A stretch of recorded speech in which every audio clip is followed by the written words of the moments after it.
Rage Badger Gaming here, and we're doing Frosthaven guides. We're starting with the Inox Drifter. We're doing a little bit different format this time. Instead of running down card by card, we're going to do a little bit of an introduction on how to play the class and a little basic guide on here are the cards you should pick and here's some perks you should pick if you just say, tell me what to do. And then we're going to be going over into some build options later. If you want to support the channel, be sure to like and subscribe, and especially if you want to see more Frosthaven content. So the Drifter is a very versatile character with a high hand size of 12 and the high health pool. Not only that, but it has the ability to do anything, but it's at a cost. The Drifter focuses on these charge cards, which have a limited number, usually 6, of ability to do something better, and then the card falls off, but also focuses on ways to get charges back. As you can see here, here's an example of cards that either only give you charges back or allow you to do something while also getting a charge back in the process. Some of them just give you charges and some of them are conditional. For example, Bloodletting here, which says if you kill an enemy with this attack, get a charge back. Or this card here that says if you move and end exactly next to one enemy and one enemy only, get a charge back. So it allows you some tactical planning while going through the cards and saying like, oh, well, I should do this, while making sure you can still play effectively, because a lot of the Drifter cards are a little bit behind the curve. But since a lot of your attacks can be souped up, depending on how many of them you have in play, you could actually be incredibly powerful. I think the general guideline is you can have 2 and be able to manage that through a whole scenario, but depending on how short the scenario is, you might be able to pull off more, or if you've been managing your losses wisely, you might be able to pop a 3rd one in the last room and have a really, really strong finale. The basic build here focuses on crushing weight and continuous health. This allows you to do a lot of melee attacks and healing, and you can see right here in the cards we have cards like the main attacks you're going to be using are Sustain Momentum, Fortitude, and Bloodletting. This allows you to do a lot of your melee damage up front, either getting pierces or be able to get charges back really quickly, while you have No Remorse, Prudent Preparation, and Vile Assault to be able to heal yourself and recover from the attacks you will be taking. Additionally, you have Precision Aim, allowing you to move and still get some of your melee charges back.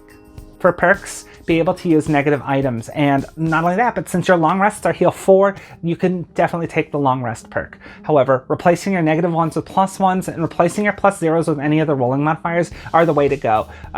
If you want, you can just replace the rolling modifiers with pierces, even though that's not that great a trade-off, but being able to get rid of plus zeros for rollings, especially with the new advantage rules, ends up making a lot of your other cards more reliable. But in general, go for the -1s to +1s if you don't know which ones to pick. For items, the Crude Sword and Crude Shield are off the bat are pretty easy. Crude Sword's a weaker power potion, but it's incredibly easy to craft, and the Crude Shield allows you to bail yourself out of especially things like poison, which will stop some of your strong heals from landing. Additionally, what's more important than that, Crude Boots. Especially focus on if you can get better than these, and I can't talk which are available in Frosthaven, get better boots. Mobility is definitely going to be one of your bigger focus points, so focus on that. As you level up with the basic build, you can see Shockwave, Fierce Barrage, and Chunk of Flesh, which just allow you to do either basic good movements, shield, or healing, while still being able to get charges back, or in the case of Fierce Barrage, allowing you to multi-attack, being able to potentially do 2 attack 4s in a turn. Also, if you're feeling especially spicy about Shockwave, you can combine that with Crushing Weight to not only attack hit 2 more damage to your primary target, but splash 2 more damage on a secondary, which is incredible if you're fighting shielded enemies. So don't just focus on the bottom, which is actually a really strong move shield with a great initiative. The top can be useful in certain scenarios. By this point, you should be retired, but we've still included if you are unfortunate and can't find yourself retiring, we've included what cards to pick all the way up to level 9 here. So here's the melee build. As you can see, we focused a little bit more on having options. It's very similar to the standard default build I just talked about. We're still going to be using those same attacks. However, instead of just focusing on using continuous health, try to look at a scenario and figure out, hey, are we fighting a lot of shielded enemies? If so, maybe pop Relentless at the start. Because we've actually found out that trying to keep up Relentless instead of healing the whole scenario, because some shielded enemies are just incredibly hard to deal with, you can use Fortitude to break through their shields and use Relentless to base them, and if they're a range attack, they'll just kind of move out, boom, and then retaliate too, or just slap attacks on you and do that. So although if you don't have continuous health, you're going to need a little bit of healing, we found that just bouncing 2 suffer damage from every time they attack ended up being a much smarter play in the long run. So It really depends on what's working for your party, so consider both of those potentially options. Additionally, sustained momentum in certain scenarios ended up being better as a +2 move, because there are some scenarios where you just need to get from point A to point B, and it's really easy to bring because you can always just say, hey, the top is an attack 4 with 1 experience, which is hard to complain about. And the bottom half is, we need to get over there fast, boom. And not only that, but if at some point in the scenario you've done enough fighting and just need to move, you can swap it out and you play that on the bottom and then have that mad sprint at the end. Consider putting in Destructive Fury in this build, if only because it has a good initiative, so you can use it as a move too to get yourself early in initiatives, although it doesn't beat the initiative 15 of some of those particularly annoying cards, especially guards. However, that big AoE attack allowing you to munch out a crap ton of attack 5s at level 1, AoE attack 5s. We found that there were very few scenarios that ended up panning out. However, there was one scenario in particular where we knew we were going to be overwhelmed and we knew we had a 10 turn round limit. Given the hand size you have at 12, we decided that maybe this is going to be beneficial. And partway through the scenario, with another item or with another ability from another class in play, we ended up dealing, I think it was 4 attack 6s. So we're like, maybe in this scenario, this was a really strong pick. So be smart, and it's an X card because there will be some scenarios where it's useful, but don't consider bringing it every scenario. And I'd say in general, sustained momentum, Fortitude, and Bloodletting are by far your main attacks. Once you get Chunk of Flesh and Breakthrough, you can consider swapping some of these out because they're not as strong, and these are much better attacks with other things baked into them. So consider using these at that point. The ranged build, on the other hand, actually burns through range charges pretty quickly because you do have a lot of multi-shot. And not only that, but Fierce Barrage's bottom allows you to add more targets, which can be huge, although you don't start with Fierce Barrage, so you might be able to hold off on that for a while. Additionally, you want the top half of Continuous Health to be able to attack, because this basically turns you into an attack 3, range 3, 1 experience that you can constantly use, which is really strong, at least for a level 1 card. So you'll want to use Continuous Health for that. But however, you can use the bottom half, which is something I often did for Relentless. I wasn't often in position, but sometimes I'd position myself to be able to take an attack and just bounce 2 Zephyr damage back to them. And sometimes I'd say like, hey, I'm gonna move and range attack that guy over here and position myself. That guy's only at 2 health, so let him hit me, he'll take 2 damage and die, and then I'll burn a charge. And I found out that just positionally using these charges ended up being more useful, because sometimes people are like, ugh, that guy almost died. Now we have to waste a turn. Don't waste a turn, I'll take 1 hit and then I'll long rest and get some health back. That ended up being more useful in the long run. So play a little bit smart. There's too many people who play, and I've seen this at conventions, who they play the Drifter and go, like, I want to be the ranged Drifter, and then play like a Spellweaver and just shoot from the back. Use your big health pool. You can take advantage of it. One of the biggest things for this build, though, is Gift of the Prey later, allowing you to do an attack 4 at range 4, and then if you kill an enemy with this, you don't even burn the charge. So, although I say that there's a lot of charge management you have, this was one of your stronger attacks that gets later, which is, it's actually incredible. I know attack 4 doesn't seem super strong, but just being able to constantly be able to push out some of these, as well as some of the multi-targets, ended up being just adding up over time. And like I said, the range build does less damage overall, but it's far safer, and sometimes you can just use it as a way to like deadly shot an enemy way over there, and then you have to spend a turn egg doing and then coming back. You can screw with enemies, and just because you're huge range, you might be able to get enemies that are doing nothing and being able to weaken them, so by the time they get to your party, they've already have poison, muddle, or whatever on them that it's going to be a little bit less effective. So I personally still favor melee builds, but the ranged builds are still also incredibly strong. What the f was that? Dual bow is another thing for the range build that's incredibly strong, allowing you to dish out. First off, you're going to go through charges faster, but it still allows you to do a multiple of attack 3s at once. However, if towards the end of a scenario, if you're like, hey, we're running out of charges, the bottom half allows you to recover a crap ton of charges, especially if you're burning through so many on the top. So I personally think this card's top and bottom pair really well for a lot of ranged builds.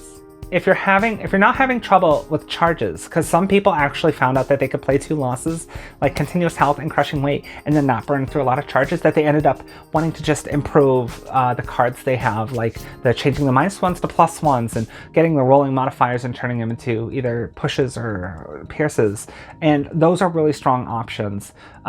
However, we found a lot of the range builds would prefer to change those +1s into crap tons of +0s with get charges back. And not only that, but that's really strong, especially for the tank build. If you find yourself in need of charges, go for those perks that give you, because having 2 more cards in your attack modifier deck that give you charges back can add really a lot in the long run. Additionally, because the range build actually has a lot of multi-attack options, you might be able to draw those more often and be able to recover more of your charges that way. I still say that it's not necessarily always a must-take option, so consider just improving your deck by making it more reliable. However, if you are really struggling with charges, definitely take that card. You will need a certain amount of resources to rebuild in Frosthaven, so do not disregard that. Being able to discard some of the stuff you looted and draw 2 more. This says like, hey, we don't need X and Y, we already have too much of this. Discard it, draw 2 more so you can get some of those herbs, because we didn't actually have the ability to, in some campaigns, get to 2 of the potion we wanted really fast, and found out that the Drifter being able to cycle, like, we have too much of this resource, discard that. Like, if you've ever played Settlers of Catan, you're like, I have too much sheep. Well, imagine you had an ability that during your turn, you could just discard 2 sheep and draw 2 of your choice. It's really, really good. Now, it won't necessarily make you a better fighter. However, in the long run, we found that this was actually an incredibly valuable perk, and do suggest people take it for base management, especially in low player counts where you're not sure what you're getting. The tank build, see here, we're actually starting at level 4 because I don't actually like doing low level tank builds. I know people have shown that off and said, hey, look at this. It's just not something I'd advise. So we're starting here at level 4. As you can see, the biggest thing here we're focusing on is being able to get charges back, so you're able to do, like, here, I'm going to poison an enemy and then do an attack, and then focus on getting those perks that give you +0s and getting charges back. So your perks are going to be focusing on, first off, since you're a tank, you want to be able to equip negative items, but also you want to be able to draw those +0 and get a charge back attack modifiers. After that, you just want to thin the deck to make those more common, or make your attack modifier deck better. So replacing the -1s with +1s is a lower priority than just getting rid of those +0s for that are rolling, because you might be able to roll into like a push 2 into a +0 and get a thing back. So you might be able to knock them away and then get a charge back. And since you don't burn charges, because you're not using crushing weight and piercing aim for their attacks, just attacks don't burn charges, so you only have the potential to get some back. But don't just make attacks. You can use some of them. Like at the top of continuous health is incredible, allowing you to do a weak attack at range 2, but also you get a charge back. So you might be able to recharge your relentless or your chunk of flesh. However, you have things like draining arrows, allowing you to do potentially 3 attacks. So draw a crap ton of cards and hopefully you'll get a charge back in them. And that's largely the focus here. But also you have prudent preparation, because stacking shields and stacking retaliates is incredibly effective. Towards later levels, we will focus, as you can see here, we're focusing a little bit more on charge management and defensive things. The bottom half of the Survivalist is actually really strong for these builds, because it not only allows you to move, great, loot, especially looting after a move is strong, but then you heal yourself based off how much you move. This allows you to, as a tank, recover some of your health, reposition, and then also loot, so you're able to use some of that Drifter versatility for being able to discard cards to get some of the other loot options. Consume stamina is one of the best things that we found from the build. This is actually where we were trying to make jokes about the build, and we realized it might be good, so we found out with Prudent Preparation, Relentless, and this Consume Stamina, just for one turn, we were able to reposition and go in an early initiative of 14, and then we are retaliating 5 and shielding 3 for the whole turn. We realized, like, wow, shield 3 taking off of every attack and then bouncing 5, people were dying. And then every time they would die next to them, you'd get one of those charges back. And then you could use the top half of Unbreakable or some of the other things just to get some charges back and recharge. But the thing is, because a lot of enemies were dying, and we suddenly realized, like, this might be able to be managed. And it was just funny. Now, we didn't use some of the other charges in this. We only did 2 losses with that build. But it just amazed me how silly, like, the right turn could be with this. just, now we did have some scenarios where we're like, all right, we're gonna retaliate. Oh, they're not attacking.